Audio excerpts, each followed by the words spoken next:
Ukraine যুদ্ধের প্রধান অর্থদাতা চীন এবং ভারত। জাতিসংঘের সাধারণ পরিষদে এই অভিযোগ করেছেন মার্কিন president Donald Trump.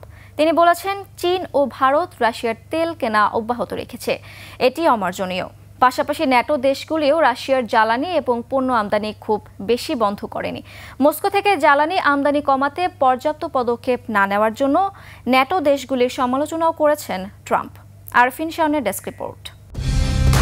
Colour expert, George sap এবং মাইল্ড অন হ্যান্ডস টেকনোলজি সমৃদ্ধ অরিক্স ক্রিস্টাল ওয়াশ আপনার লন্ড্রি এক্সপার্ট। 2022 সালে শুরু হওয়া রাশিয়ান ইউক্রেন যুদ্ধ এখনো চলছে।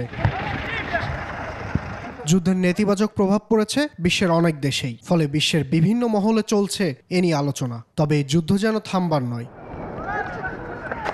এই বিষয় নিয়ে মন্তব্য করেছেন মার্কিন প্রেসিডেন্ট ডোনাল্ড ট্রাম্প। জাতিসংঘের সাধারণ পরিষদে বিশ্ব নেতাদের উদ্দেশ্য করে বলেন, এই যুদ্ধে মূল অর্থদাতা চীন এবং ভারত। একই সাথে ন্যাটো দেশগুলোও রাশিয়ান জ্বালানি এবং পণ্য আমদানি খুব বেশি বন্ধ করেনি। ফলে মস্কো থেকে জ্বালানি আমদানি কমাতে পর্যাপ্ত পদক্ষেপ না নেওয়ার জন্য ন্যাটো দেশগুলোর সমালোচনা করে ট্রাম্প।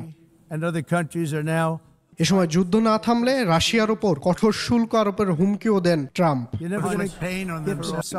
একই সাথে ইউরোপের দেশগুলোকে একত্রিত হয়ে যুদ্ধ বন্ধে এগিয়ে আসার আহ্বান জানান তিনি। আরফিন শাওন, 21 টেলিভিশন।